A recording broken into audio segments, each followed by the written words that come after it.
시댁 가면 청소에 설거지에 제사 준비까지 다 하는데 남편은 친정 가면 제 방에 들어 누워서 유튜브만 봅니다.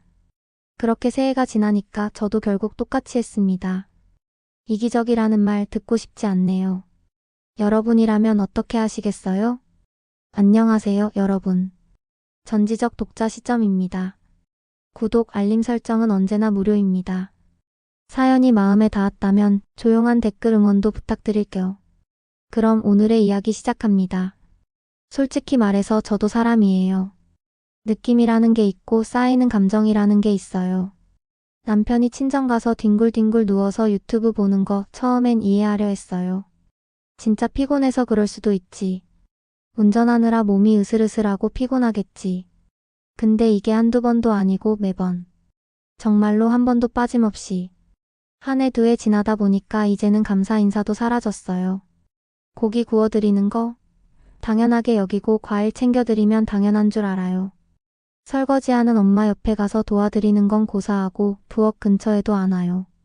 엄마는 여전히 박서방 요즘 힘들지? 하고 챙겨주시고 아버지도 일 많지? 푹 쉬어라 하세요.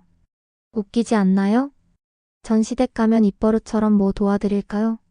이건 제가 할게요 하면서 정신없이 움직이는데 남편은 친정에서 정말 호텔 투숙객처럼 군다는 거죠.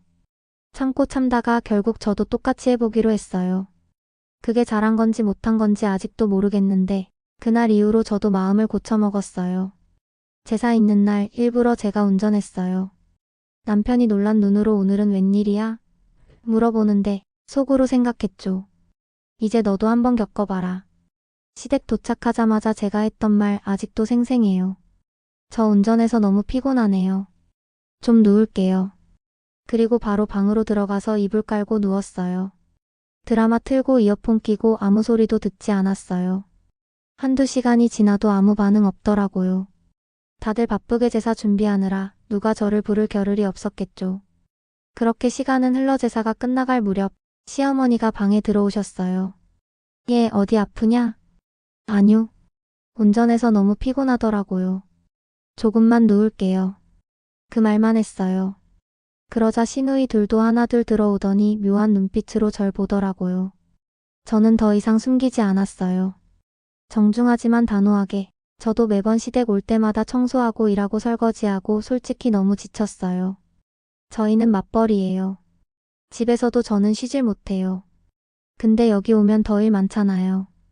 왜 저는 당연히 움직여야 하고 남편은 친정 가면 쉬는 게 당연할까요? 순간 방 안에 정막이 흘렀어요. 말문이 막히셨던 거죠. 그리고 저는 계속 이야기했어요. 신우분들도 그렇고 어머님도 저 보면 항상 고생한다, 수고한다 말은 하시지만 정작 행동으로 배려받은 적은 없어요. 이 집 며느리는 일해야 한다는 그 당연한 분위기, 그게 너무 답답하고 억울했어요. 그제야 시어머니가 조용히 앉으시더니 묻더라고요. 그래서 오늘 일부러 그러는 거니? 네, 일부러요. 그럼 앞으로도 이럴 거니? 남편이 친정에서 계속 그럴 거면 저도 계속 이럴 거예요. 그 순간 남편이 문을 열고 들어왔어요. 그리고는 웃으면서 말하더군요. 아니, 내가 언제 친정에서 누워있기만 했다고 그래? 아, 정말이지. 그 말에 머리가 띵했어요. 기억이 없는 건지 모른 척 하는 건지. 그래서 제가 조목조목 짚어줬어요. 처음엔 안 그랬지. 근데 요즘은 들어가자마자 방으로 가고 유튜브 보고 밥 차려지면 슬그머니 나와서 수저만 들잖아. 그거 엄마가 매번 말하더라. 박서방 피곤해 보인다고. 넌 그게 당연하겠지만 나는 그 모습 볼 때마다 속이 뒤집어져. 왜 나만 시댁에서 그렇게 일해야 하는데?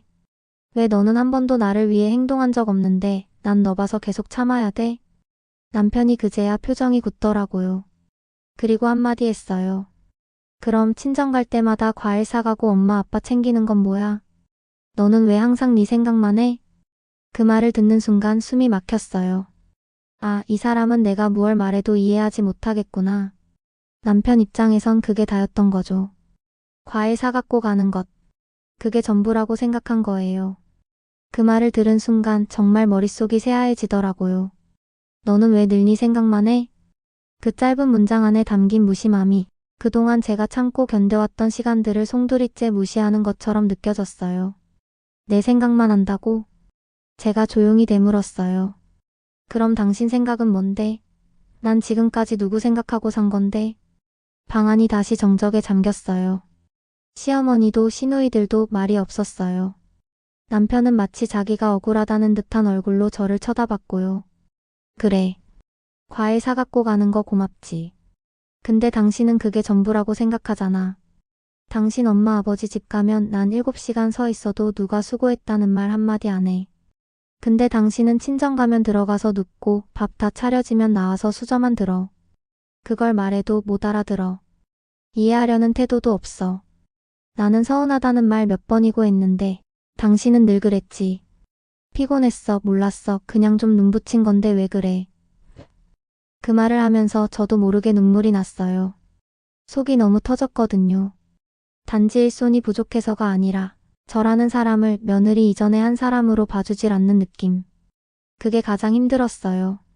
남편은 당황한 듯 고개를 돌렸고 시어머니는 어색하게 헛기침을 하시더라고요.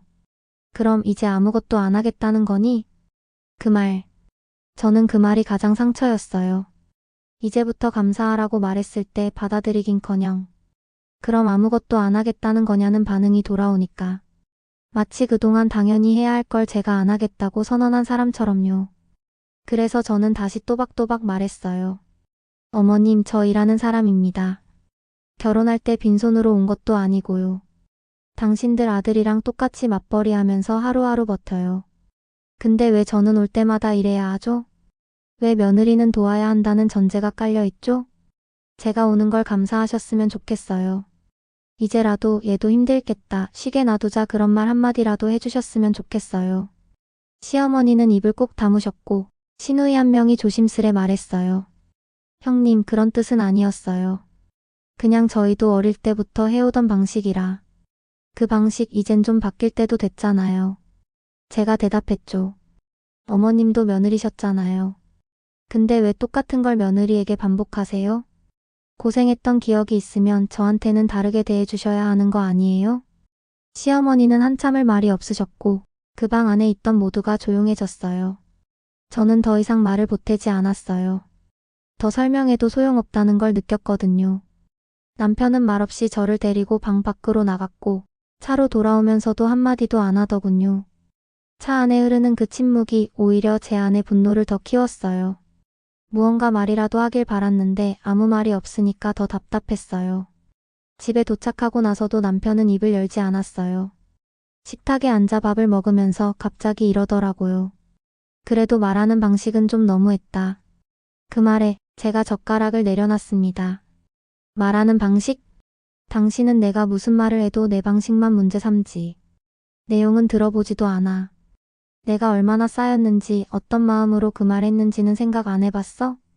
남편은 한숨을 쉬더니 물을 마셨어요. 그리고는 말했죠. 그냥 우리 부모님 마음도 좀 이해해줬으면 좋겠다는 거지. 그분들도 당신 불편하게 하려고 그런 거 아냐. 그 말이 가장 무책임했어요. 그래서 그날 밤 저는 다시 다짐했어요. 다음부터 시댁에 가더라도 제가 도와주고 싶은 만큼만 하겠다고요.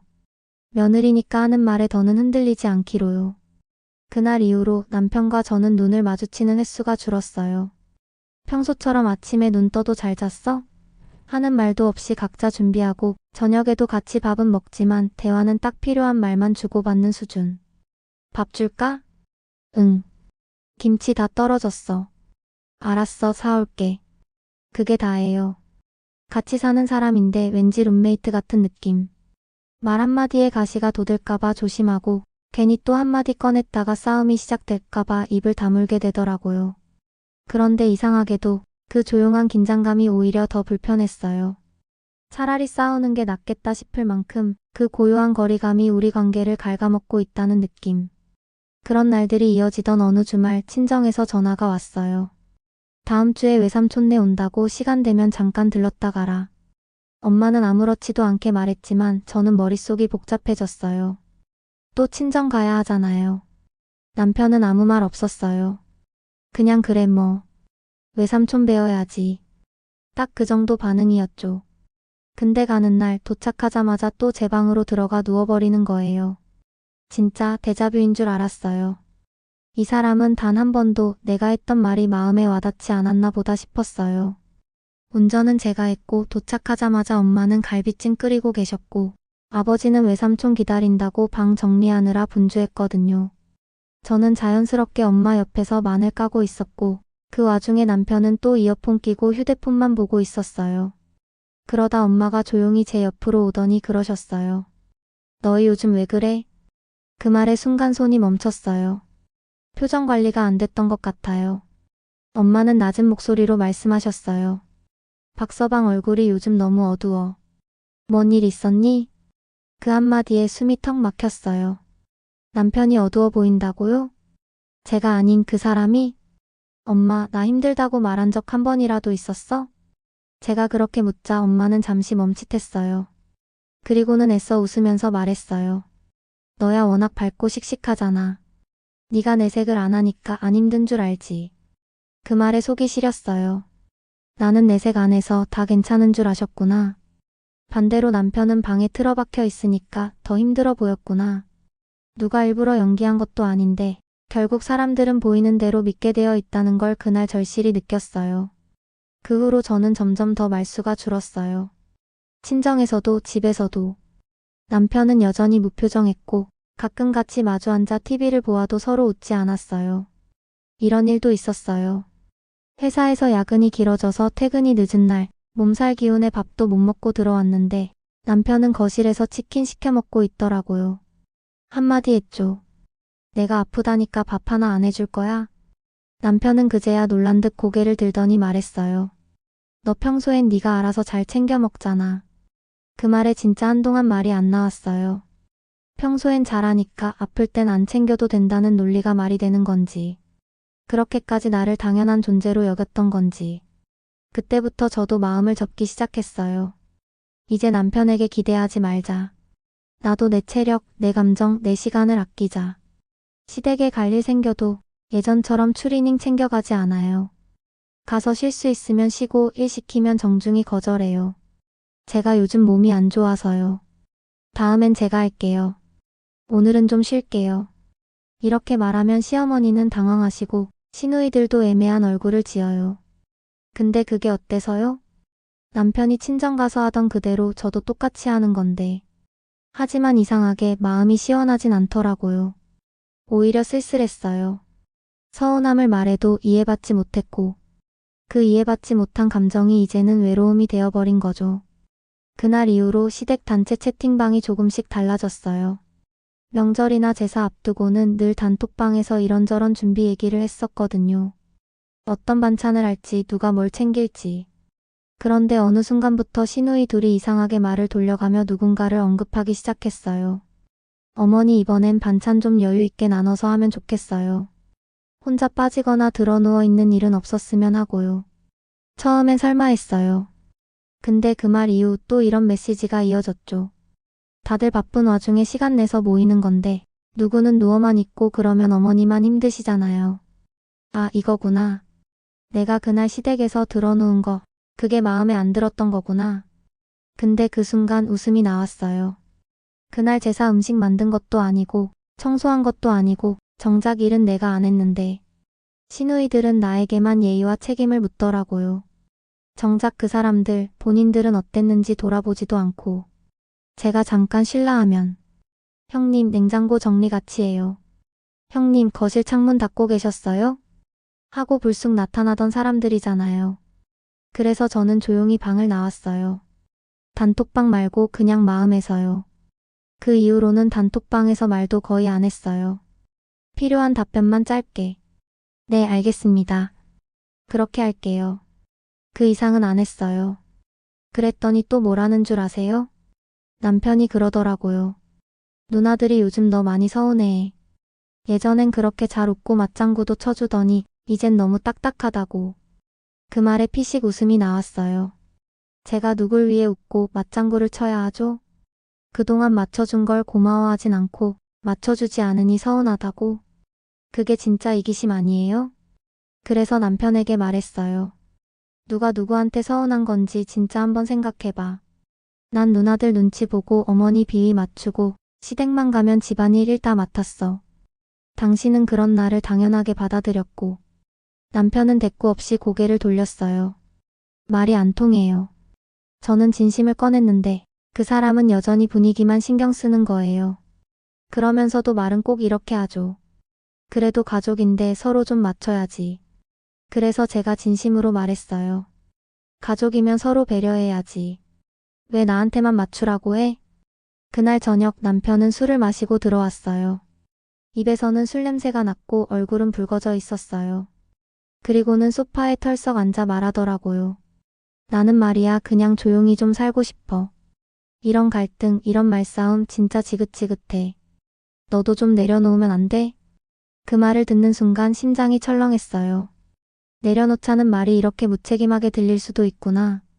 자기는 아무것도 바꾸지 않으면서 상대방에게 내려놓으라고 말하는 사람. 그게 내 남편이었어요. 내려놔야 할 건 제가 아니라 무심함과 당연함을 등에 업고 사는 당신이지 않나요? 그날 밤 저는 이불 안에서 오래도록 눈을 떴어요. 곁에 누운 남편이 숨소리가 멀게만 들렸고 우린 정말 부부가 맞나? 같은 방향을 보고 사는 게 맞나? 생각이 꼬리에 꼬리를 물고 이어졌어요. 그리고 다음날 친정 엄마에게서 전화가 왔어요. 요즘 무슨 일 있니? 박서방 목소리 들으니 많이 지쳐 보이더라. 또다시 남편 걱정. 왜 모두는 남편만 걱정할까? 나는 내가 힘들다고 아무도 느끼지 못하는 걸까? 그날 이후 저는 단 한 번도 먼저 남편에게 말을 걸지 않았어요. 아침에 일어나도 저녁에 나란히 앉아 있어도 그 사람 입에서 먼저 미안해가 나올 때까지 한 글자도 꺼내고 싶지 않았어요. 하지만 그 사람 입에서는 그 흔한 미안하다는 말 한마디가 끝끝내 나오지 않았어요. 그날도 친정에 가야 했어요. 외삼촌네 오신다고 엄마가 며칠 전부터 연락하셨거든요. 예전 같았으면 제가 먼저 나서서 남편한테 얘기했을 거예요. 우리 이번 주에 친정 들르자. 이렇게 웃으며 말했겠죠. 하지만 지금은 그 말 한마디 꺼내는 것조차 머뭇거리게 되더라고요. 남편은 달라진 게 없었어요. 여전히 조용했고 여전히 아무것도 묻지 않았어요. 그냥 그날 아침에도 말없이 옷 입고 차 열쇠 챙기더군요.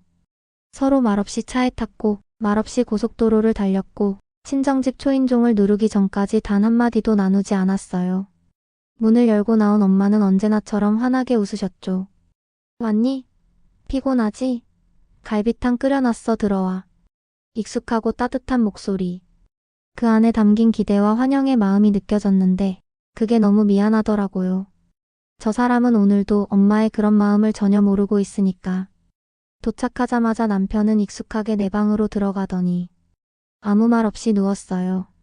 이제는 새삼스럽지도 않아요. 그게 이 사람의 루틴이 되어버렸다는 걸 저도 인정해야 하니까요. 문제는 그날 외삼촌 가족이 생각보다 일찍 도착하셨다는 거예요. 엄마는 부랴부랴 상차림을 시작하셨고 아버지도 생선 손질을 도우시더라고요. 저도 옷 갈아입자마자 부엌으로 갔고요. 근데 그 상황에서 남편은 내 방 문을 한 번도 열지 않았어요. 심지어 외삼촌이 도착하셨을 때도 일어나서 인사 한마디 없이 누워 있었어요. 그걸 엄마가 보셨겠죠. 식사 자리에서 엄마가 조용히 제게 물었어요. 박서방은 어디 아프냐? 아뇨. 그냥 좀 피곤한가 봐요. 말은 그렇게 했지만 제 안에서 화가 치밀어 오르더라고요. 그 순간 외숙모가 말했어요. 요즘 젊은 사람들은 진짜 피곤한가 봐요. 우리 아들도 맨날 누워 있더라고. 엄마는 웃으며 맞장구를 쳤고 그 자리에선 분위기상 더 말할 수 없었어요. 하지만 밥을 다 치우고 설거지를 하던 중 엄마가 다시 조용히 말하셨어요. 너희 부부 요즘 좀 어색하구나? 순간 울컥했어요. 왜 요즘 박서방 표정이 안 좋다? 내가 뭘 잘못했나 싶어서 그래. 아니 왜 엄마가 그런 생각을 해야 하죠?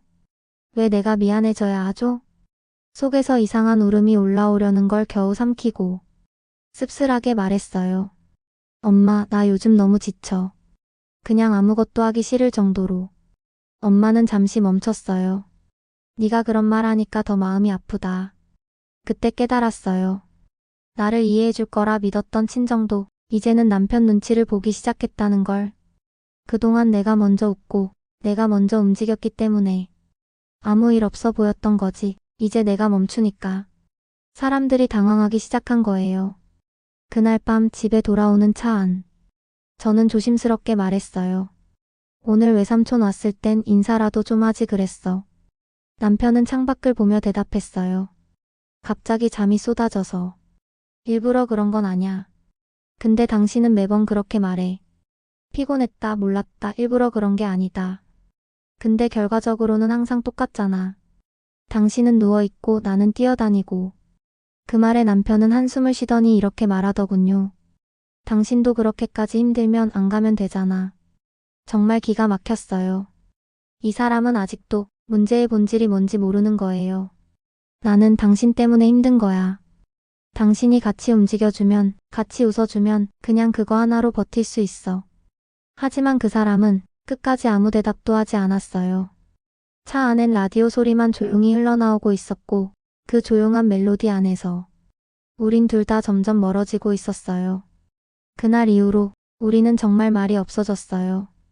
안 싸워서 평온한 게 아니라 싸움조차 귀찮아질 만큼 지쳐버린 상태였죠. 퇴근해서 집에 들어오면 남편은 소파에 털썩 앉아 휴대폰을 보거나 TV를 켰고 저는 가방을 내려놓고 조용히 부엌으로 들어갔어요. 서로의 눈을 마주치지 않으려는 듯. 바쁘지도 않은데 괜히 분주한 척. 이건 부부가 아니다. 마음속에서 그 말이 자꾸 되뇌어졌어요. 어느 날은 이런 일도 있었어요. 제가 회식 자리에서 늦게 들어간 날, 남편이 안방 문도 닫지 않은 채 거실에서 자고 있더라고요. 불도 안 끄고 양말도 그대로 신은 채로. 저는 조용히 다가가 담요를 덮어줬어요. 습관이었죠. 몇 년을 같이 살다 보면 몸이 먼저 움직이니까요. 근데 갑자기 남편이 눈을 떴어요. 그리고는 딱 한마디 하더라고요. 하지 마. 그 순간 그 짧은 말 한마디가 제 심장을 쿡 찌르듯 내려앉게 했어요. 그날 밤 저는 거실불도 안 끄고 그냥 앉아 있었어요. 이 사람에게 내가 뭔가 너무 궁금해졌거든요. 나는 왜 이 집에서 늘 조심해야 하고 늘 맞춰야 하고 늘 양보해야 하지? 그런데도 내가 받은 건 피곤하다는 말, 하지 말라는 말, 그리고 외면. 그 후로 저는 진짜 필요한 말만 했어요. 당신 빨래 있어? 저녁은 먹고 와? 가스 점검했어? 정이 아니라 살기 위해 교환하는 문장들. 그게 전부였어요. 그렇게 며칠을 지내던 중 회사에서 작은 사고가 있었어요. 업무 착오로 자료가 뒤바뀌고 저 혼자 책임을 지게 된 일이었어요. 회의실에서 팀장에게 조용히 혼나고 나왔는데 화장실 거울 앞에서 눈물이 뚝뚝 떨어지더라고요. 그때 느꼈어요. 이 사람에게 말할 수도 없겠구나. 집에 가서 하소연 한마디 할 수 없겠구나. 진짜 외롭더라고요. 부부란 게 뭐라고. 가장 먼저 기대고 싶은 사람에게 아무 말도 못 꺼내는 내가 돼버렸을까. 그날 밤 늦게 들어가서 씻지도 않고 침대에 누웠어요. 불도 끄지 않고 그냥 이불만 덮고. 근데 그 상태로 한참 있으니 남편이 방문을 열고 들어왔어요.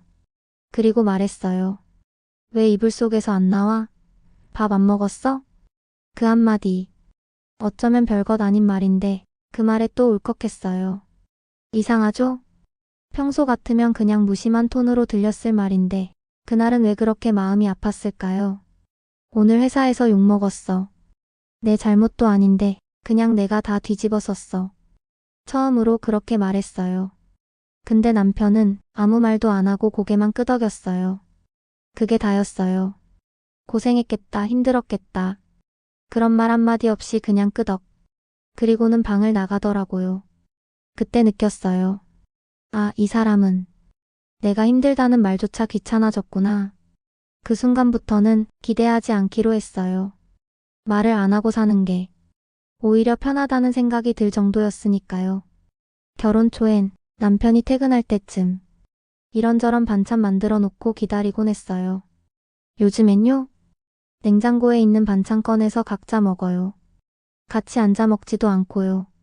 남편도 별말 없이 그냥 받아들이더라고요. 서운하단 말도 안 하고 밥이 차갑다고 짜증도 안 내요. 그저 조용해요. 그 침묵이 너무 커요. 소리 없는 폭풍처럼. 그리고 또다시 시댁 단톡방에 알림이 떴어요. 이번 주 제사 일정 조정됐어요. 다들 확인 부탁드립니다. 그 순간 머리가 지끈했어요. 가야 하나? 그냥 안 가면 안 되나? 근데 또 내가 안 가면 며느리가 싸가지 없다는 말이 나오겠지. 남편은 또 아무 말도 안 하겠지. 그러고는 뒤에서 또 한마디 하겠지. 그래도 가족인데. 그 말이 제일 싫어요. 그래도 가족. 왜 그 가족이라는 말은 항상 며느리만 향하고 내 남편은 그 가족 앞에서만 피곤하다는 핑계로 빠져나가나요? 그렇게 또 제사를 앞두고 저는 마음을 단단히 먹어야 했어요. 이젠 예전처럼 기꺼이 가지 않아요. 몸이 먼저 피곤해지고 마음은 이미 시댁 마당에 도착하기도 전에 문을 닫아버리거든요. 제사 당일이 밝았어요. 눈 뜨자마자 심장이 조여오는 느낌이 들었어요. 머리도 지끈거렸고 가슴 한켠이 답답했어요. 이유요? 그저 오늘 시댁 간다는 이유 하나 때문이었죠. 아침 식탁에 앉아 남편 얼굴을 봤어요. 무표정. 밥도 그냥 입에 넣는 둥 마는 둥. 서로 눈도 잘 안 마주쳐요. 말도 안 해요. 그런 상태로 차를 탔어요. 조수석 창밖으로 스치는 풍경은 따뜻해 보이는데 제 마음속은 여전히 싸늘했어요. 오늘도 어김없이 누군가는 지시하고 누군가는 몸을 혹사하고 누군가는 조용히 눈치만 보겠지. 시댁에 도착한 순간 그 익숙한 공기가 느껴졌어요. 어머니는 웃으면서 왔니? 하셨고 시누이들은 반갑게 인사했어요. 겉으론 평화로워 보였지만 그 속엔 분명히 말 못할 긴장이 흐르고 있었어요. 그건 저만이 아니라 아마 그들 모두도 알고 있었을 거예요. 남편은 자연스럽게 마당 한켠 평상에 앉았고 저는 인사만 하고 조용히 방으로 들어갔어요. 들어누우려는 게 아니었어요. 잠깐 마음 정리 좀 하고 싶었거든요. 그런데 딱 10분 지났을까? 문이 벌컥 열리더니 시누이 하나가 고개를 들이밀었어요. 형님, 김치 꺼내야 되는데 냉장고 위쪽에 있거든요. 혹시 같이 좀 봐주실 수 있을까요? 또 시작이구나. 정중하게 말했지만 그 말 속에는 안 움직이면 눈총 받을걸요? 라는 뜻이 들어 있었어요. 저는 미소도 짓지 않은 채 조용히 대답했어요. 아, 저 오늘 컨디션이 좀 안 좋아서요. 잠깐 누웠다가 도울게요. 시누이는 얼굴에 미묘한 표정을 지었어요. 예전에 저였다면 네, 금방 나갈게요. 했겠지만 이젠 그런 힘도 마음도 남아있지 않았거든요. 조용히 누워서 천장을 봤어요. 나는 왜 매번 도와야만 하는 걸까? 내가 안 움직이면 이상하게 되는 이 구조는 뭔데? 그때 시어머니 목소리가 들렸어요. 거실에서 조금 크게. 요즘 젊은 사람들은 피곤하단 말을 참 쉽게 해. 우린 아무리 피곤해도 눈치껏 움직였는데. 그 말에 가슴이 털썩 내려앉았어요. 아, 아직도 그 생각이구나. 아직도 내가 누워있는 게 예의 없고 무례하다고 생각하는구나. 그 순간 너무 서러웠어요. 내가 그동안 얼마나 예의 차리고 눈치 보며 살았는데 그게 아무 의미도 없었구나. 그날 저는 정말 드러누웠습니다. 일부러 의도적으로. 드라마 틀고 이어폰 꽂고 그 방에서 3시간은 나가지 않았어요. 밤 냄새가 퍼지고 사람들 웃고 떠드는 소리가 들렸지만 저는 아무렇지 않게 눈을 감고 있었어요. 그래. 누가 뭐라든 이번만큼은 나를 지키자. 근데 이상한 일이 벌어졌어요. 제사가 거의 끝나갈 무렵 남편이 방에 들어왔어요. 그리고는 조용히 앉아서 말했어요. 어머니가 방금 너한테 너무했다는 말 하셨어. 그 말이 믿기지 않았어요. 정말로? 응. 네가 아프다고 했는데 그렇게 말한 건 미안하다고 하셨어. 잠시 말이 안 나왔어요. 지금껏 한 번도 들어본 적 없는 말이었거든요. 미안하다는 그 말. 그게 그렇게 사람을 무너뜨리는 말인 줄 몰랐어요. 그리고 남편이 이어 말했어요. 누나들이 오늘은 좀 놀란 것 같더라. 너도 피곤할 수 있다는 걸 처음으로 체감했나 봐. 처음으로. 내가 피곤할 수 있다는 걸 처음으로. 그게 그렇게 어려운 일이었나? 사람들이 나를 이해하기까지. 이렇게 오래 걸릴 일이었나? 남편이 말했어요. 근데 솔직히 나도 좀 놀랐어. 그렇게까지 무기력하게 누워있을 줄 몰랐거든. 그 말에 저는 조용히 대답했어요. 그게 지금까지 내가 살아온 방식이었어. 늘 참고 움직이고 맞추고. 이젠 더는 그렇게 못하겠어서 그런 거야. 남편은 아무 말이 없었어요. 그게 좋았어요. 이젠 말로 설득하지 않아도 된다는 느낌. 그냥 느끼게 하고 싶었거든요. 내가 얼마나 지쳐 있었는지를. 집에 돌아오는 길. 차 안은 이전과는 달랐어요. 서먹하긴 했지만 어딘가 조금은 말문이 열린 느낌이었죠. 남편은 라디오를 틀지 않았고 저는 휴대폰을 보지도 않았어요. 그리고 한참을 달리던 중 남편이 조심스럽게 입을 열었어요. 내가 잘못한 것 같아. 처음엔 솔직히 이해가 안 됐는데 오늘 보니까 너도 진짜 지쳤구나 싶더라. 그 말, 얼마나 듣고 싶었던 말인지 몰라요. 하지만 막상 듣고 나니까 묘하게 허전했어요. 왜 그랬을까요? 너무 늦은 건가? 아니면 진심인지 헷갈려서일까? 저는 입술을 꼭 다문 채 창밖을 봤어요. 가을 햇살이 길게 내리쬐고 있었고 차 안은 어색한 정적에 감싸여 있었죠. 남편은 한숨을 내쉬더니 말을 이었어요. 이게 다 너 탓이란 뜻은 아니야. 나도 내 방식이 있었던 건데 이제는 그게 틀렸다는 걸 알겠어. 그 말이 위로가 되면서도 또 한편으론 마음 한켠이 저릿했어요. 그걸 왜 이제야 알아? 왜 그렇게 오래 걸렸어? 그런 생각이 자꾸 맴돌았어요. 마음속 깊은 곳에서 올라오는 감정들을 어떻게 말해야 할지 몰라서 저는 그냥 조용히 고개만 끄덕였어요.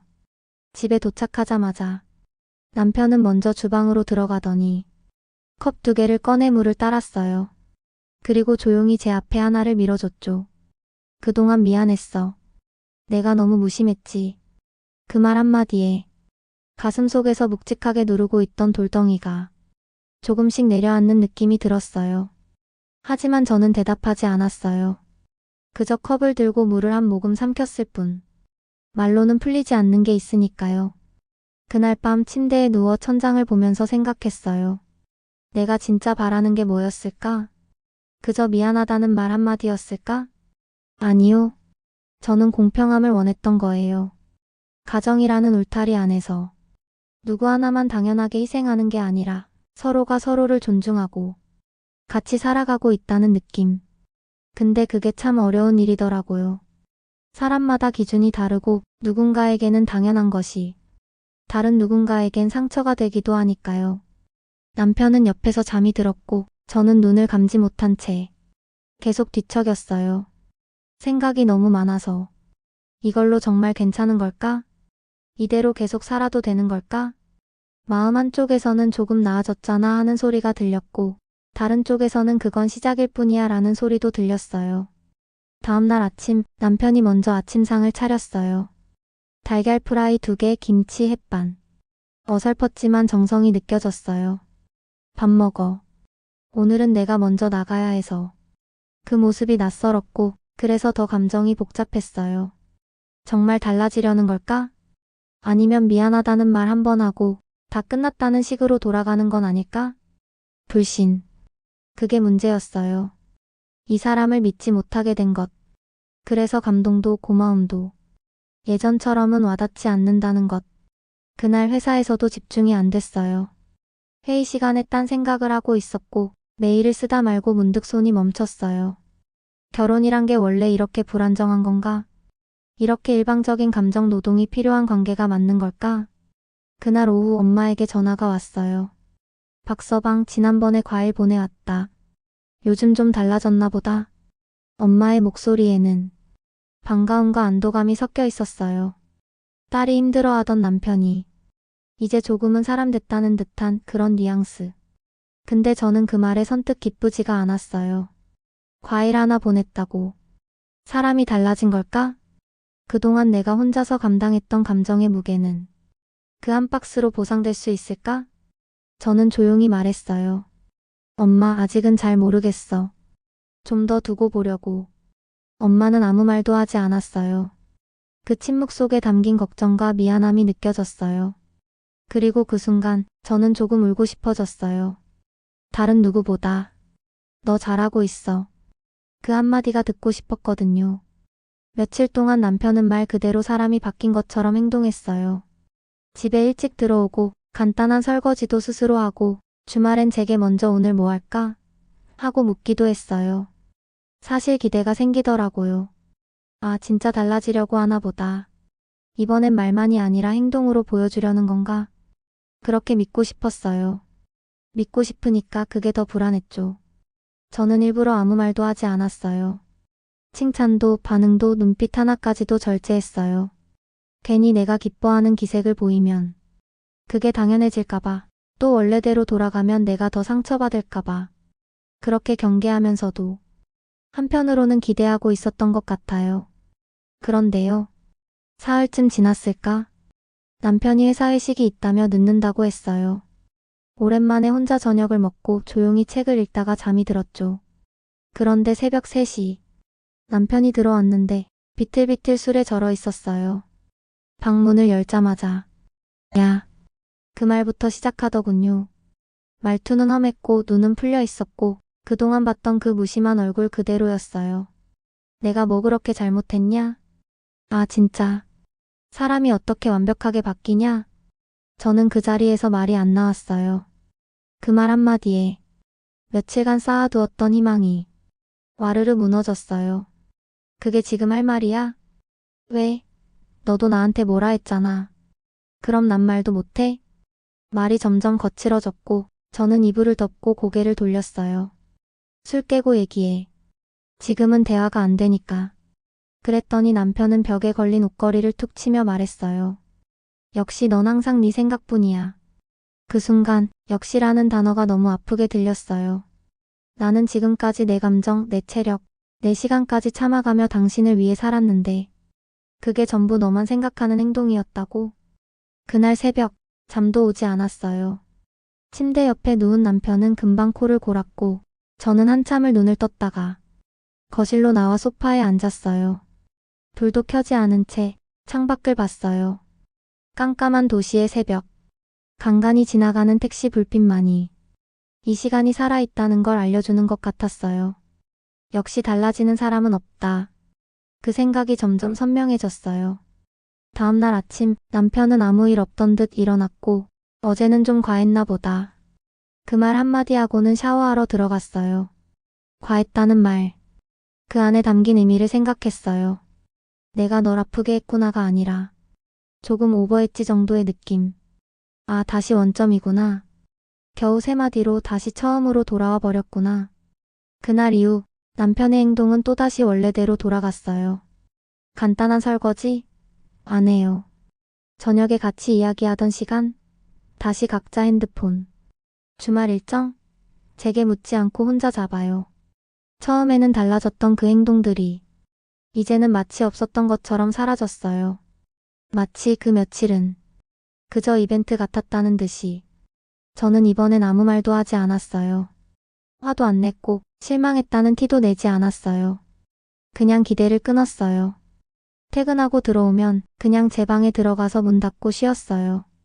밥도 각자 말도 거의 안 했어요. 남편도 이제는 별로 신경 쓰지 않더군요. 이제는 정말 끝났구나. 그래도 부부인데라고 믿고 싶었던 마지막 마음까지. 그날 새벽 다 사라져 버렸어요. 그날 이후 우리 집엔 웃음소리가 사라졌고 눈도 잘 마주치지 않게 됐어요. 서로의 존재가 이젠 그저 공기처럼 느껴졌어요. 있긴 하지만 없어도 큰 지장이 없는 존재. 그게 지금 우리예요. 요즘 저희 집에선 누가 밥을 했는지 모를 때가 많아요.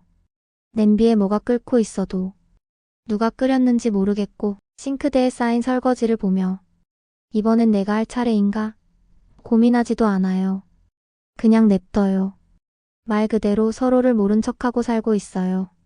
이게 무슨 가족인지, 어떤 의미로 함께 있는 건지. 요즘은 하루에도 몇 번씩 묻게 돼요. 남편과는 이틀 넘게 말 한마디 안 나눌 때도 있어요. 같은 공간에 있지만 서로 다른 세상에 사는 사람처럼. 근데 그게 더 편한 순간이 있더라고요. 말을 걸면 싸움이 되고 말을 안 걸면 평화가 되니까요. 회사에선 어떻게든 괜찮은 척하죠. 프로답게 일 잘하는 사람처럼 보이려고 했어요. 근데 퇴근길 엘리베이터 안에 혼자 서 있을 때면 갑자기 울컥할 때가 있어요. 왜 나는 이렇게 살아야 하지? 내가 뭘 그렇게 잘못했나? 그 생각이 목 끝까지 차오르면 숨이 막히고 숨을 들이쉬면 또 아무 일 없던 것처럼 하루가 넘어가요. 친구들이 가끔 연락 와서 너네 잘 지내지? 하면 그냥 응, 뭐 하고 넘겨요. 자세히 말할 필요도 없고 말한다고 해서 달라질 것도 없고. 그러던 어느 날 퇴근하고 들어오는데 현관 앞에 작은 상자가 하나 놓여 있었어요. 보니까 남편 이름으로 주문된 택배. 뜯어보니 손목 마사지기였어요. 회사에서 마우스 오래 쓰니 손목이 아프다고 했었거든요. 그 순간 마음 한켠이 뻐근했어요. 아, 이 사람은 자긴 이렇게 챙기면서 나는 한 번도. 그 말이 끝나기도 전에 화가 올라왔어요. 자기 손목 아픈 건 주문해서 풀고 내 마음 아픈 건 몰라. 내가 그렇게 말을 했고 눈치도 줬고 심지어 행동으로 보여줬는데도. 그날 밤 저는 작은 공책을 꺼냈어요. 거기에 적었어요. 내가 이 결혼을 유지해야 할 이유. 딱 5가지만 써보자. 한 장만 채워보자. 근데요. 2개에서 멈췄어요. 첫 번째. 가족들이 원한다. 2번째. 지금 당장은 혼자 살 자신이 없다. 그게 전부였어요. 사랑, 존중, 동료애. 이런 단어는 떠오르지 않았어요. 웃긴 거죠. 결혼이라는 게 그 정도 이유로 버텨지고 있다는 게. 그리고 다음 장에 또 적었어요. 내가 이 결혼을 포기한다면 가장 먼저 달라질 것은 무엇일까? 조용해질 것이다. 불필요한 눈치와 기대가 사라질 것이다. 내 감정을 억지로 감추지 않아도 될 것이다. 그 문장들을 적는 순간 심장이 쿵 내려앉았어요. 나는 이미 이별을 떠올리고 있구나. 그날 밤 남편은 늦게 들어왔어요. 술을 마신 건 아닌 듯 했고 말없이 씻고 나와 거실에 앉았어요. TV는 켜져 있었고 화면 속 연예인들이 웃고 떠들고 있었어요. 근데 우린 한마디도 안 했어요. 한참을 그렇게 앉아 있다가 남편이 말했어요. 너 요즘 많이 달라졌더라. 그 말에 고개를 돌려서 조용히 대답했어요. 응. 나 이제 나한테 집중하려고. 남편은 아무 말 없었어요. 그 침묵은 우리를 더 깊게 갈라놓았어요. 그날 이후로 저는 마음속으로 이혼이라는 단어를 자주 떠올렸어요. 혼잣말처럼 중얼거리기도 했고 출근길 지하철 안에서 기사 검색창에 협의 이혼 절차, 맞벌이 부부 이혼 재산분할 같은 걸 검색하기도 했어요. 의외로 간단하더라고요. 서로 동의하면 서류 접수하고 조정 기간 거치면 끝이래요. 물론 감정이 얽히면 그보다 몇 배는 더 복잡해지겠지만요. 근데 막상 진짜 할 수 있을까? 하고 자문하면 대답이 안 나왔어요. 용기가 없어서도 아니고 사랑이 남아서도 아니고 그저 복잡했어요. 그 사람과 지낸 시간이 허무하게 끝날까봐. 내가 견뎌온 게 다 무의미해질까봐. 사람들은 헤어지면 편해져라고 쉽게 말하잖아요. 근데 저는 편해질 거란 확신보다 허무할까봐 무서웠어요. 주말에 혼자 카페에 앉아 있었어요. 커피를 홀짝이며 창밖을 보고 있는데 옆 테이블에서 아기 엄마들이 모여 수다를 떨고 있었어요.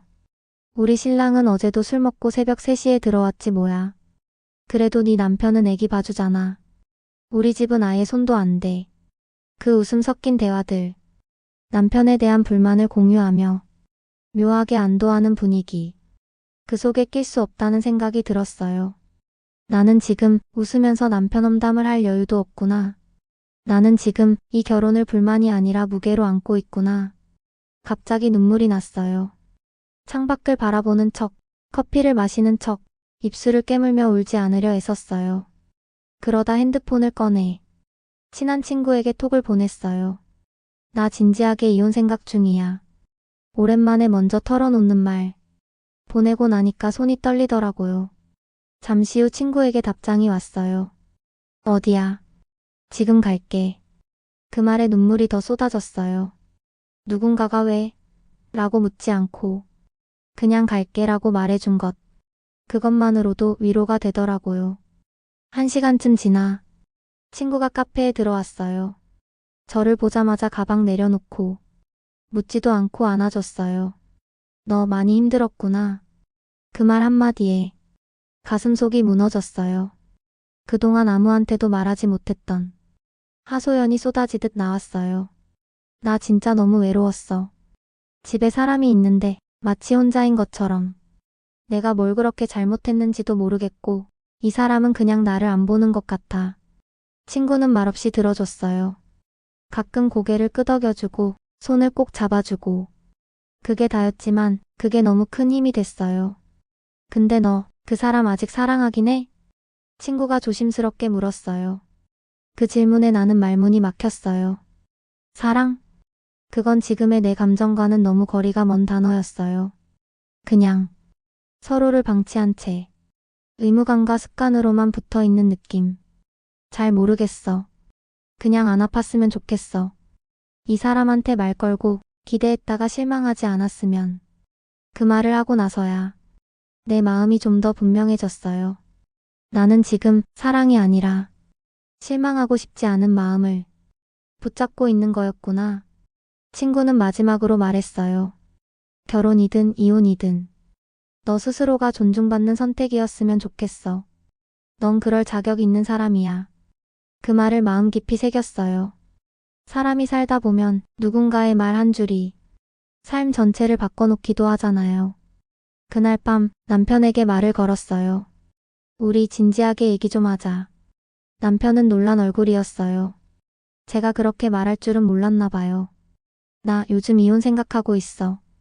그 말을 꺼낸 순간 방 안의 공기가 멎는 것 같았어요. 남편은 당황한 눈으로 저를 바라봤어요. 말을 꺼내려다 멈칫하고 입술을 달싹이기만 하더라고요. 저는 시선을 피하지 않았어요. 이번만큼은 피하지 않기로 마음먹었거든요. 장난 아니야. 진짜로 생각하고 있어. 남편은 한참을 아무 말도 못하다가 조심스럽게 물었어요. 언제부터? 정확히는 기억 안 나. 근데 오랫동안 생각만 하다가 요즘은 진짜 심각하게 고민 중이야. 남편은 눈을 감고 이마를 짚었어요. 숨을 깊게 들이쉬더니 탁자 위에 손을 올리고 말했어요. 내가 그렇게까지 못 견딜 만큼 나빴나? 그 말에 순간 가슴이 철렁했어요. 못 견딜 만큼이라는 표현. 이 사람이 지금 자기를 변호하고 있다는 걸 느꼈어요. 나쁘고 말고의 문제가 아니야. 그냥 계속 무너져 내리는 기분이야. 나는 이 관계 안에서 점점 작아지고 있었어. 너랑 같이 살면서 점점 내가 사라졌어. 내 말에 반응도 없고 내 감정은 늘 뒷전이고 뭔가 얘기하면 늘 피곤하다, 힘들다 그런 말뿐이었어. 남편은 조용히 고개를 떨궜어요. 그제야 조금은 진심이 닿은 걸까? 내가 무심했다는 거 알아. 근데 그걸 왜 이렇게까지? 왜 이렇게까지? 제가 되물었어요. 그럼 어떻게까지 해야 돼? 너무 아프다고 말해도 그 정도는 아니잖아 하고, 조금만 쉬겠다고 하면 그냥 피곤한 줄 알았다 하고, 대체 얼마나 명확하게 표현해야 당신은 알아듣는 거야? 감정이 북받쳐서 목소리가 점점 떨리기 시작했어요. 난 말했어. 서운하다고, 지쳤다고, 한 번만이라도 이해해달라고. 근데 당신은 늘 그냥 대답 없이 지나갔어.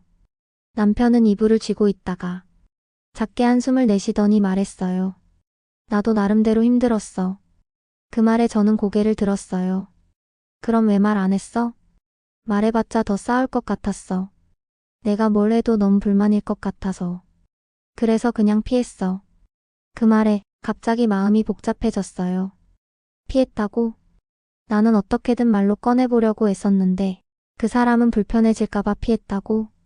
그래서 지금까지 내가 이 모든 걸 감당해온 거구나. 넌 항상 조용한 게 편하다고 했지. 근데 그 조용함이 누군가한테는 지옥이라는 건 생각 안 해봤어? 남편은 고개를 숙였고 한참을 말이 없었어요.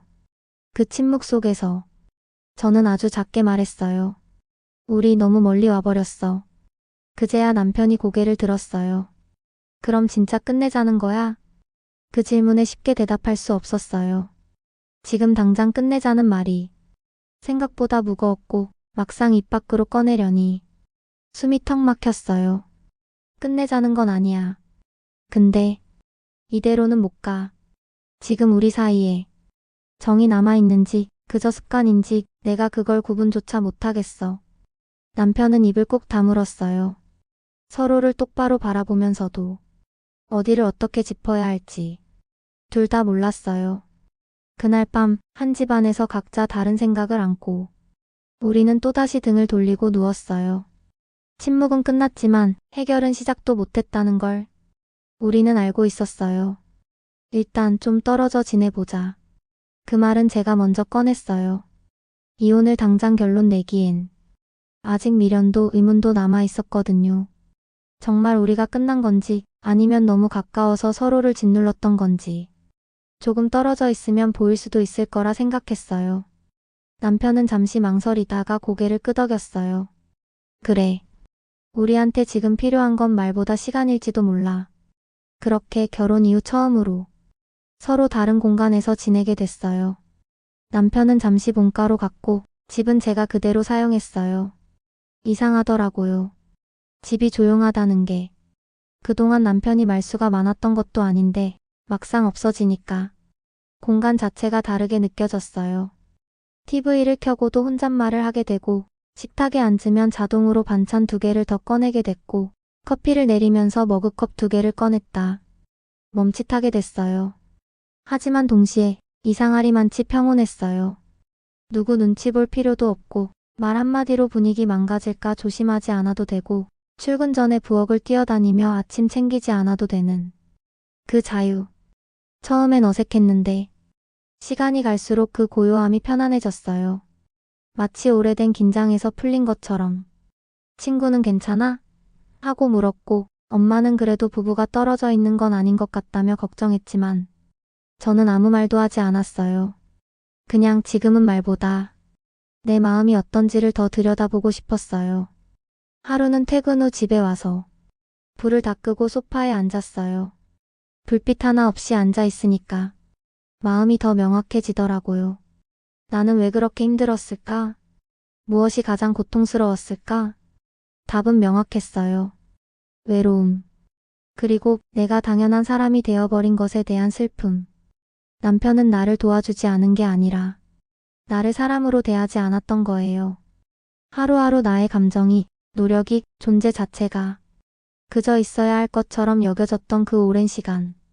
그게 사랑을 갉아먹었던 거죠. 다음날 아침 문득 궁금해졌어요. 남편은 지금 뭘 하고 있을까? 지금쯤 이 사람도 나처럼 이런 생각을 하고 있을까? 메시지를 보낼까 말까 한참 고민하다가 결국 보내지 않았어요. 이 사람도 스스로 정리할 시간이 필요하겠지. 그래서 기다리기로 했어요.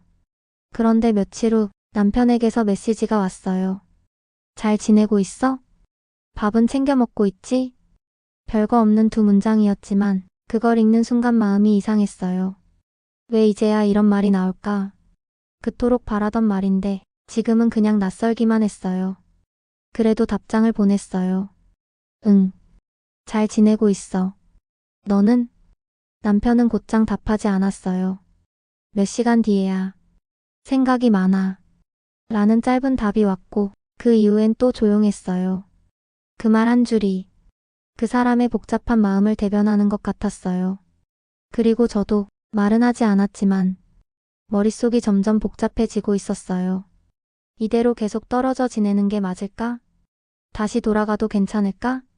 아니면 우린 이미 너무 멀리 와버린 걸까? 그날 밤 다시 잠이 오지 않았어요.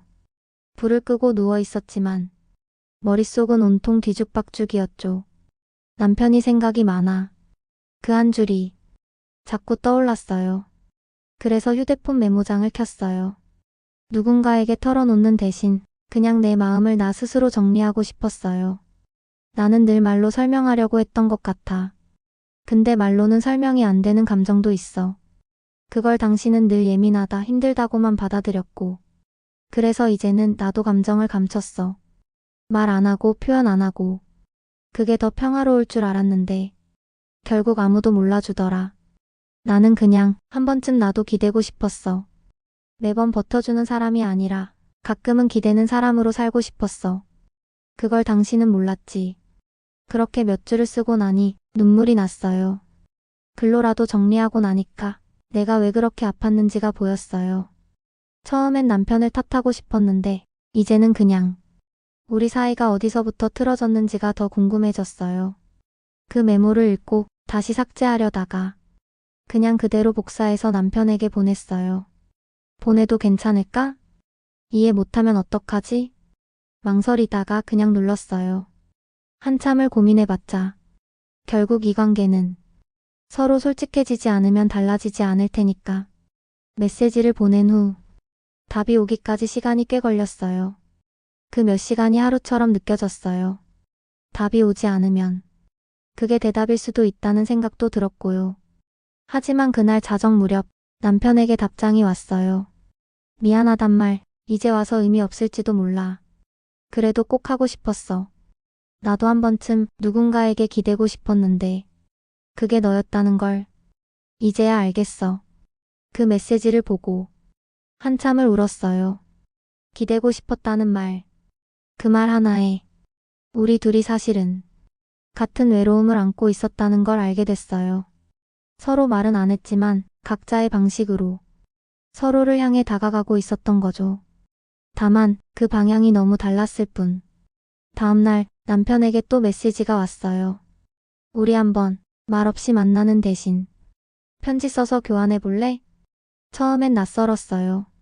편지라니. 이 나이에 결혼하고 몇 년이 지나서 이제 와서. 하지만 곧 알았어요. 말은 감정을 흘려보내고 글은 감정을 남긴다는 걸. 그래서 그 제안을 받아들였어요. A 사용지 한 장에 한자 한자 눌러 썼어요. 나는 이렇게 살고 싶지 않아. 하지만 당신이 함께 바꿔갈 의지가 있다면 다시 시도해볼 용기는 있어. 편지를 접어 작은 봉투에 넣고 남편이 알려준 주소로 보냈어요. 며칠 후 남편에게서 답장이 도착했어요. 직접 쓴 손글씨, 약간의 삐뚤빼뚤한 필체. 첫 문장엔 이렇게 적혀 있었어요. 나는 너에게 늘 괜찮은 사람이고 싶었어. 근데 그러다 보니 진짜 마음은 늘 감췄던 것 같아. 그 순간 알았어요. 우리의 결혼이 엉킨 이유는 서로 너무 조용했기 때문이었어요. 싸우지 않아서 평화로운 줄 알았고, 말하지 않아서 괜찮은 줄 알았고, 참아주면 다 이해한 줄 알았던 거예요. 남편의 편지를 여러 번 읽었어요. 처음엔 담담하게 읽었고, 두 번째는 울컥했으며, 세 번째엔 글자 하나하나가 다르게 느껴졌어요. 나는 너한테 칭찬받고 싶었어. 그래서 힘들다고 말도 못했어. 근데 그러다 보니 우리는 점점 다른 방향으로 걸어가고 있었던 것 같아. 그 문장을 읽는데 예전의 한 장면이 떠올랐어요. 결혼 초였어요. 남편이 셔츠에 커피를 쏟고 당황해서 한쪽 구석에 앉아 있던 날, 제가 웃으면서 셔츠를 빨고 다림질해줬더니 그 사람 유난히 고마워했었죠. 그날 저녁에 저 몰래 냉장고에 좋아하는 푸딩을 넣어놨던 그 기억. 그 작은 고마움에서 시작된 우리였는데 왜 그렇게 멀어졌을까요? 그 편지를 받고 며칠 뒤 우리는 다시 마주 앉았어요. 집 근처 조용한 카페에서 둘 다 커피만 앞에 놓고 오랜만에 얼굴을 보며 말문을 열었죠. 편지 잘 읽었어. 나도. 한동안 침묵이 흘렀지만 예전 같았으면 불편했을 그 시간이 이번엔 오히려 필요한 여백처럼 느껴졌어요. 우리 어디서부터 잘못된 걸까? 제가 먼저 물었어요. 남편은 조용히 고개를 숙이고 있다가 말했어요. 서로 잘하려고 하면서도 서로의 방식은 너무 달랐던 것 같아. 나는 그냥 조용히 참고 그게 배려인 줄 알았는데 너는 그걸 외면이라고 느꼈겠지.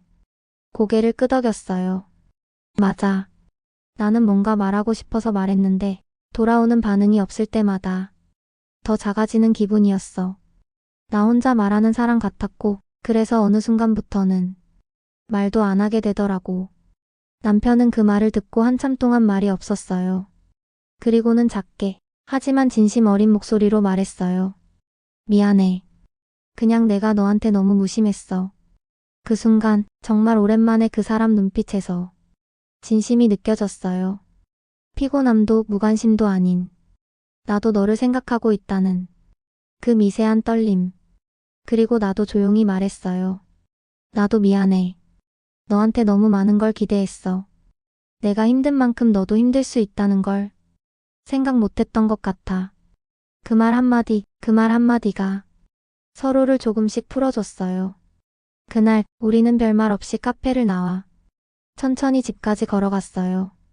걷는 내내 손은 닿지 않았지만 마음은 조금 가까워졌던 것 같아요. 집에 도착해 문을 열고 들어오는데 예전과는 다르게 공기가 조금 부드러웠어요. 말 한마디 없이 각자 방으로 들어가는 대신 거실에 앉아 조용히 같이 TV를 켰어요. 예능 프로에서 부부가 서로 오해하고 싸우는 장면이 나왔는데 우린 처음으로 그걸 보면서 같이 웃었어요. 아주 작게, 아주 어색하게. 하지만 그 웃음 하나가 이 집 안에 다시 바람을 통하게 만들었어요. 우리 정말 다시 시작할 수 있을까? 남편이 조용히 물었고 저는 대답하지 않았어요. 그저 남편을 보며 따뜻한 차를 한 모금 마셨죠. 그게 대답이 될 수도 있겠다는 생각이 들었어요. 우리 진짜 다시 해보자. 남편이 조심스레 말했을 때 저는 고개를 끄덕였어요. 완전히 믿어서가 아니라 완전히 포기하고 싶지 않아서. 그 말은 약속이었고 동시에 다짐이었어요. 이제부터는 서로의 감정을 지나치지 않겠다는. 그 다음 날부터 우린 작은 것부터 바꿔보기로 했어요. 아침에 일어나면 서로 얼굴 보고 잘 잤어? 출근 전에 오늘 일정 어때? 퇴근 후엔 하루 어땠어? 하고 꼭 한 번씩은 묻기. 사소한 것 같지만 그 짧은 문장들이 우리 사이의 공기를 흐르게 만들었어요. 오래된 창문을 열고 먼지를 털어내는 기분이랄까. 예전 같았으면 각자 방에 들어가 핸드폰만 들여다봤을 시간에 요즘은 같이 거실에 앉아 TV를 켜요. 아직은 어색하고 말이 많진 않지만 그 공간이 조용하지만 편안하게 느껴져요. 남편도 노력을 해요. 주말에 빨래를 널기도 하고 밥 먹고 나면 자기가 설거지를 하겠다고 나서기도 해요. 그게 아직 익숙하지 않아서 서투르고 느릴 때도 있지만 그게 오히려 더 진심처럼 느껴져요. 근데요, 모든 게 좋아지기만 하는 건 아니더라고요. 그 주 주말 시댁에서 제사 이야기가 또 나왔어요. 단톡방에 시누이 한 명이 이렇게 썼죠. 이번엔 형님 오는 거죠? 이젠 분위기도 많이 누그러졌으니 다들 같이 도우면 좋겠어요. 그 문장을 읽는데 속이 다시 타들어가는 기분이 들었어요. 형님 오는 거죠? 라는 말 안에 수많은 감정이 들어있는 것처럼 느껴졌거든요. 기다리고 있다는 건지, 감시하고 있다는 건지, 아니면 조심하라는 건지. 남편에게 말했어요. 이번 제사 어떻게 할 거야? 남편은 한숨 쉬며 말했어요. 일단은 가야겠지. 그래도 우리가 조금씩 나아가고 있으니까. 그 말 틀리지 않았어요. 근데 나는 마음이 불편했어요. 예전처럼 추리닝 싸들고 가서 하루 종일 허리 굽히며 일할 생각을 하니 몸이 먼저 긴장되더라고요. 그래서 말했어요. 당신이 앞장서서 말해줬으면 좋겠어. 내가 당연히 일하는 사람이 아니라는 걸 이번엔 당신이 먼저 표현해줬으면 좋겠어. 남편은 잠시 멈칫하더니 조용히 고개를 끄덕였어요. 알겠어. 이번엔 내가 먼저 이야기할게. 제사 당일 우리는 함께 시댁으로 향했어요. 차 안은 잔잔했지만 제 심장은 계속 뛰고 있었어요. 시댁에 도착하자 시어머니는 예전과 다르게 먼저 편하게 쉬어라고 말해주셨어요. 그 말이 낯설면서도 감사했어요. 하지만 시누이 중 한 명은 제가 방에 잠시 앉아 있는 걸 보고 작게 중얼거렸어요. 요즘은 다들 피곤하다고만 하네. 그 말 들리지 말았어야 했는데 들려버렸어요. 가슴이 철렁했죠. 그리고 그 순간 남편이 조용히 그쪽을 향해 말했어요. 누나, 그냥 좀 더. 쉴 땐 쉬는 거지. 같은 가족끼리 피곤한 티도 못 내면 어떡해. 그 말을 들은 순간 어디선가 복받쳐 오르는 무언가가 눈가에 맺혔어요. 이 사람 드디어 나를 편 들어주는구나. 내가 매번 그렇게 원했던 걸 처음으로 말로 표현해줬구나. 시누이도 더 이상 아무 말 하지 않았고 그날 저는 오랜만에 조금은 여유 있게 그 집 안에 앉아 있을 수 있었어요. 물론 아직도 모든 게 편한 건 아니에요. 시어머니의 눈빛, 시누이들의 표정, 그런 건 완전히 바뀌지 않았어요. 하지만 내 옆에 있는 사람 하나가 이젠 내 편이라는 것, 그거 하나만으로 이 상황은 완전히 달라졌어요. 제사 다음 날 남편은 부드러운 표정으로 아침밥을 차렸어요. 김치찌개에 달걀 프라이 하나. 대단한 요리는 아니었지만 그 마음 하나로 속이 따뜻해졌어요. 오늘은 너 쉬어. 어제 하루 긴장했을 테니까. 그 말 참 별거 아닌 말인데 그동안 한 번도 못 들어봤던 말이었어요. 결혼하고 처음 들은 너를 위한 배려라는 말. 그날 하루는 정말 오랜만에 숨통이 트였던 하루였어요. 하지만 현실은 그렇게 한결같진 않더라고요. 며칠 뒤 신우이에게서 톡이 왔어요. 형님 지난번 제사 때는 좀 편하셨죠?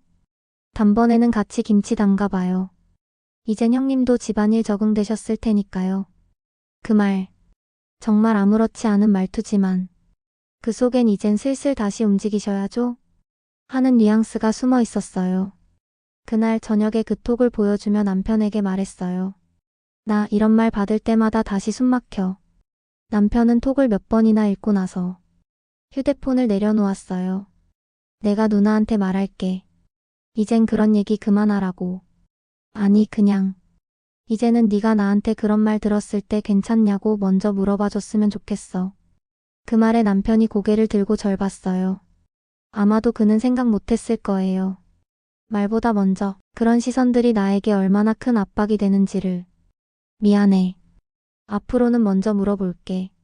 그리고 이젠 누나들이 뭐라 해도 신경 쓰지 마. 이젠 내가 막을 거니까. 그 말에 마음이 살짝 놓이긴 했지만 완전히 풀린 건 아니었어요. 가족이라는 이름 아래 늘 당연하게 요청되고 무언의 압박이 존재하는 그 구조 속에서 나 하나 편해진다고 세상이 달라지는 건 아니잖아요. 그렇지만 이젠 함께 싸워주는 사람이 있다는 것. 그게 가장 큰 변화였어요. 며칠 뒤 남편과 오랜만에 외식을 했어요.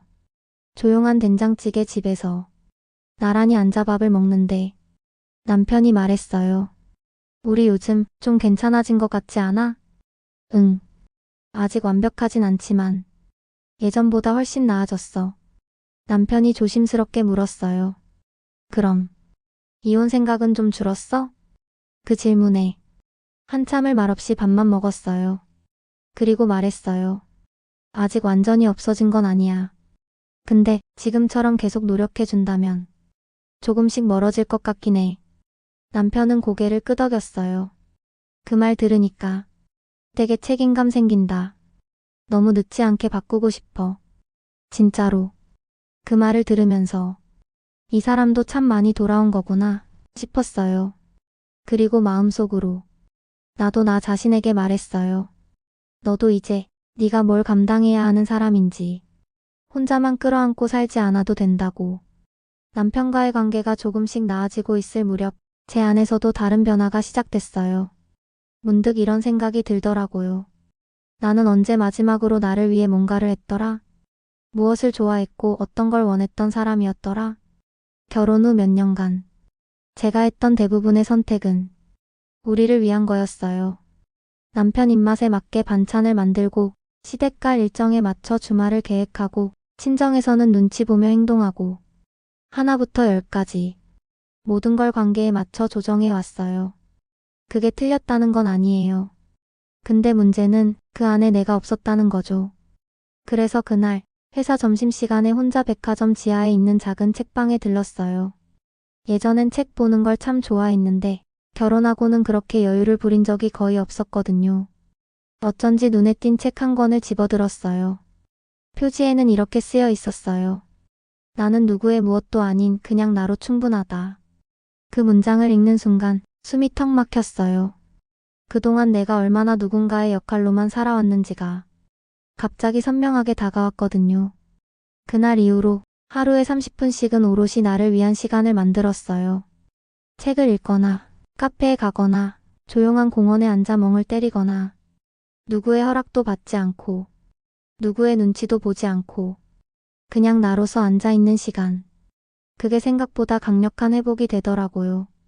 그리고 그 시간들을 쌓아가면서 남편에게도 말했어요. 나 이젠 좀 나 자신으로 살고 싶어. 누구의 아내로서만이 아니라 그냥 나로. 남편은 잠시 멈칫했어요. 그리고 생각보다 담담하게 말했어요. 그게 지금껏 널 제일 아프게 했던 거였구나.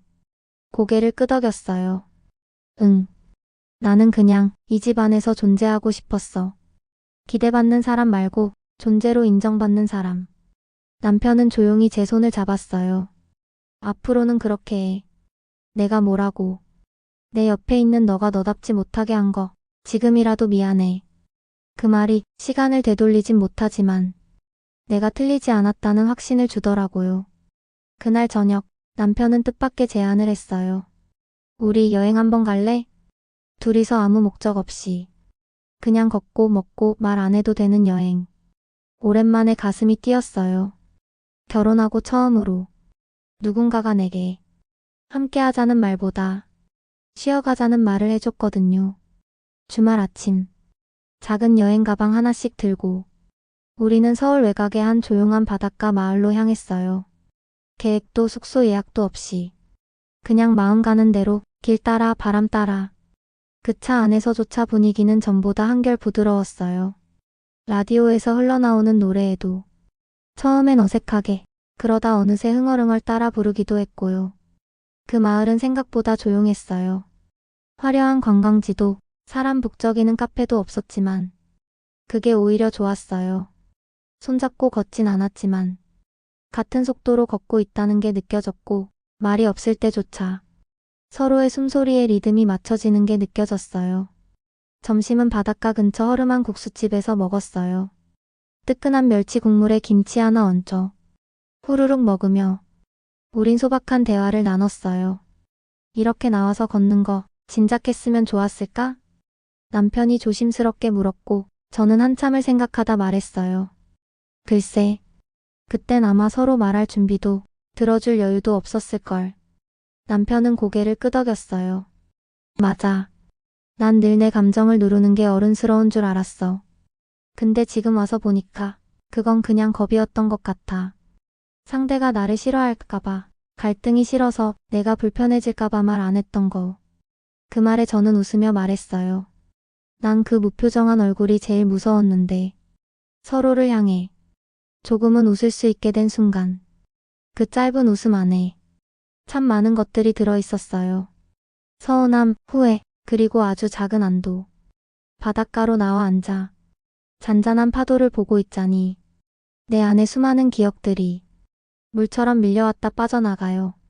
시댁에서 울며 방에 숨어 있었던 날들, 친정에서 혼자 음식을 차리며 서러웠던 순간, 말없이 싸우고 말없이 등 돌리고 말없이 지쳐갔던 나날들. 그리고 지금 이 사람 옆에 앉아 따뜻한 커피를 들고 있는 이 순간 모래사장에 발을 담그고 걸으면서 남편이 말했어요. 나 아직도 잘 모르겠어. 어떻게 해야 너한테 좋은 남편인 건지. 저는 조용히 답했어요. 그냥 같이 걸어줘. 앞서가지도 먼저 멈추지도 말고 그냥 옆에 있어줘. 그 말에 남편은 살짝 웃었어요. 그건 좀 할 수 있을 것 같아. 그날 밤 작은 게스트하우스 방 안에서 우리는 처음으로 우리 이야기를 깊게 나눴어요. 어떤 순간이 가장 아팠는지, 어떤 말이 상처였는지, 어떻게 오해했고, 어디서부터 틀어졌는지. 눈물도 났고, 긴 침묵도 있었고, 가끔 웃음도 터졌어요. 그래도 이렇게 다시 마주 앉을 수 있어서 다행이야. 남편이 말했어요. 응. 나도 그렇게 생각해. 그 말 안엔 이제야 겨우 시작된 우리 둘만의 약속이 있었어요. 그동안 놓쳤던 마음, 너무 늦었다고만 여겼던 다정함, 그리고 이제라도 천천히 회복하고 싶은 감정들. 우리 관계는 예전으로 돌아간 건 아니에요. 오히려 지금이 처음부터 다시 쓰는 이야기 같았어요. 사랑합니다 라는 말보다 수고했어. 괜찮아. 같이 가자. 그 말들이 더 소중하게 들리는 나이. 그 나이에 다시 시작할 용기를 낸 우리가 조금은 자랑스러웠어요. 여행에서 돌아온 뒤 우리 집은 눈에 띄게 달라지진 않았어요. 여전히 평일 저녁이면 각자 바쁜 시간을 보내고 주말엔 빨래도 해야 하고 장도 봐야 하고 일상은 그대로였어요. 하지만 그 일상 안에 전에는 없던 작은 태도들이 생겼어요. 피곤해 보이면 묻기 시작했어요. 오늘 어땠어? 말없이 밥을 먹지 않고 맛있어? 하고 물었어요. 그리고 고맙다는 말, 미안하다는 말, 예전에는 머뭇거리던 그 말들을 우린 이제 조금 자연스럽게 꺼낼 수 있게 되었어요. 그 변화가 우리를 완전히 새 사람으로 바꾼 건 아니지만 서로를 향한 시선은 분명 달라졌어요.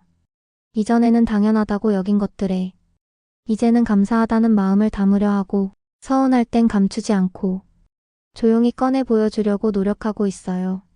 가끔은 다시 서운할 때도 있어요. 사람이니까요. 상처가 아물었다고 해서 흔적이 사라지는 건 아니잖아요.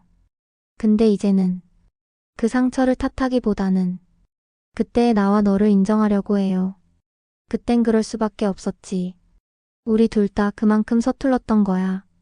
그렇게 말할 수 있는 것만으로도 참 많이 나아졌다고 느껴요. 시댁과의 관계도 조금은 달라졌어요. 더 이상 일당처럼 움직이지 않고 정중히 거절하거나 할 수 있는 만큼만 하고 와요. 처음엔 어색했지만 이젠 어머니도 그래 너도 피곤하지라고 먼저 말해주시곤 해요. 시누이들과의 거리도 자연스럽게 조절됐어요. 모든 걸 맞추려고 하지 않고 그냥 필요한 만큼 서로 예의를 지키는 사이. 그리고 친정에 갈 때면 남편은 전보다 한결 부드럽고 자연스러워졌어요. 이젠 먼저 과일 좀 사갈까? 묻기도 하고 밥상 차릴 때는 작게라도 손을 보태려고 해요. 그 모습을 본 엄마가 며칠 전 조용히 그러셨어요. 많이 나아졌네. 처음보다 얼굴도 훨씬 부드러워졌고 저는 웃으며 말했어요. 우리 둘 다요. 결혼이란 게 결국은 사람 대 사람 사이의 일이고 그 사람의 마음을 끝까지 궁금해하려는 의지가 있어야 지속될 수 있다는 걸 이제서야 조금 알 것 같아요. 처음엔 가족이라는 말이 너무 멀게 느껴졌어요. 그 단어 앞에서 나는 늘 외롭고 작아졌고 누군가의 며느리로 누군가의 아내로만 존재했던 것 같아요. 하지만 이제는 가족이라는 말 안에 내 이름도 함께 들어갈 수 있다는 걸 알았어요. 희생만 하지 않아도 되고 때론 기대도 괜찮고 무너져도 누군가가 붙잡아주는 관계. 그게 진짜 가족이더라고요. 지금 우리는 완벽하지 않지만 조금씩 서로를 배워가고 있어요. 하루 한 끼라도 같이 먹으려 하고 서로의 하루를 궁금해하려고 하고 마음의 문을 닫기 전에 조금이라도 들여다보려 애쓰고 있어요. 예전 같았으면 이 모든 노력이 버겁게 느껴졌을지 몰라요. 하지만 지금은 알아요. 이런 작은 노력 하나하나가 우리 둘을 이어주는 실이라는 걸. 앞으로 또 힘든 순간이 오겠죠. 또 싸우고 또 지치고 서운할 때도 있을 거예요. 하지만 그럴 때마다 생각하려고요. 이 사람과 나는 한 번은 정말 끝날 뻔했고 그 끝에서 손을 잡았던 사이라는 걸. 우리는 지금도 함께 살고 있어요. 전보다 조금 더 가치라는 말의 의미로요. 이야기를 들어주신 여러분 감사합니다. 여러분의 관계 속에도 오늘 이 이야기처럼 서로를 조금 더 들여다볼 수 있는 작은 여지가 생기길 바랄게요. 지금 함께 있는 그 사람이 내 편이 되어주길 바란다면 먼저 진심을 내어 보여주는 것. 그게 가장 큰 시작일지도 모릅니다. 이야기가 마음에 닿으셨다면 구독과 좋아요, 알림 설정까지 꼭 부탁드려요.